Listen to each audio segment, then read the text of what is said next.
Cold and dark cells, evidence of torture, and a lot of disturbing questions. Underground prisons like this one discovered in the small town of Shevchenkov continue to appear in the areas liberated by the Ukrainian army in the Kharkiv region. Prosecutor's office investigates them with zeal in search of answers. We found confirmed proof of torture taking place. Civilians were tortured here as well as Russian deserters.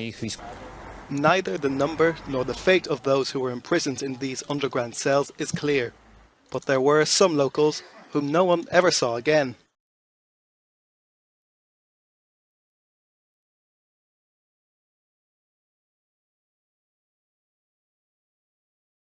Reversing at speed and into his target, this man carefully lights Molotov cocktails, launching them one by one until the military enlistment office in Urapinsk is up in flames. It's the latest show of rage against Moscow's mobilisation order. In the southeast of Siberia, an enlistment officer remains in a critical condition after being shot at work. The gunman arrested. The Kremlin now admits it made mistakes in the initial draft, mobilising many old and sick men. Thousands more military-age men are fleeing those laws. Traffic to get into neighbouring Georgia stretching for 20 kilometres.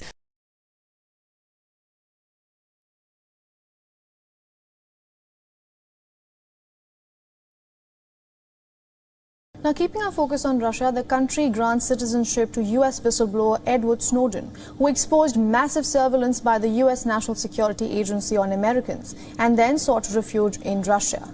A presidential decree published on Monday had Snowden's name on a newly minted Russian citizens list. Kremlin spokesperson Dmitry Peskov said that Snowden had requested for Russian citizenship back in 2020 to make it easier for his American wife, Lindsay Mills, to travel back and forth.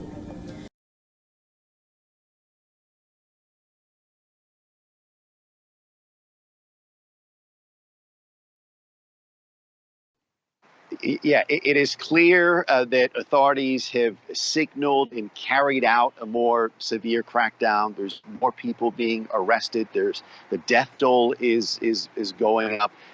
We have death tolls going up from human rights sources. Even authorities here, state media reporting the death toll is going up. Now we're seeing more reports of activists and journalists being arrested and detained. A fellow journalist yesterday that I know was detained temporarily and soon after released. But these are events and developments that are signaling that the government is intensifying its crackdown.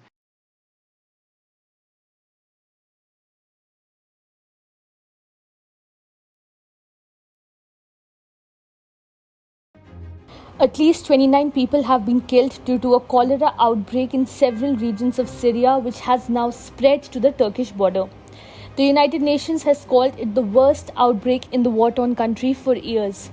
Rapid assessment testing confirmed 338 cases since the outbreak was first recorded last month, with the bulk of deaths and cases in the North Aleppo province, the Syrian Health Ministry said in a statement on Monday. 230 cases were reported in Aleppo province, with 25 people confirmed dead. The UN this month said that the outbreak was believed to be linked to the irrigation of crops using contaminated water and people drinking unsafe water from the Euphrates River, which bisects Syria from north to east.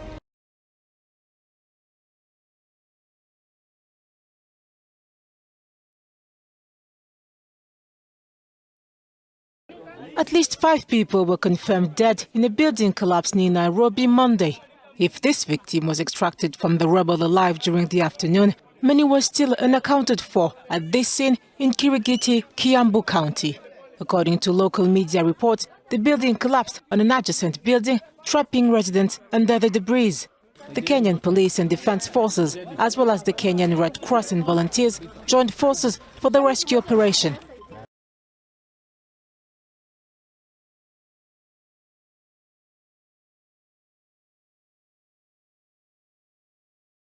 Urban guerrillas opposed to military rule in Myanmar have killed a retired senior military official.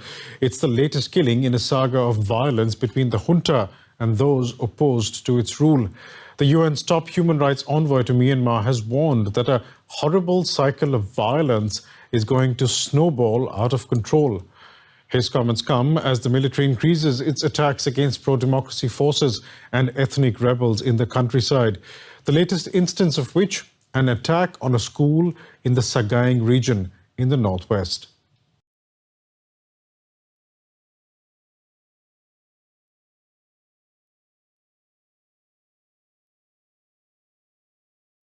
Japan has held a state funeral for the former Prime Minister Shinzo Abe. Mr. Abe, Japan's longest-serving leader, was shot dead during an election rally in July. But in the last few weeks, opposition to the state funeral has been growing, although thousands have gathered to watch the event. The ceremony began with Abe's ashes carried into the Nippon Budokan Arena next to the Imperial Palace in central Tokyo by his widow, Aki. It was accompanied by music from a military band and the booms of the Honor Guard salute. Inside the hall, a large portrait of Abe was hung over a bank of green, white and yellow flowers.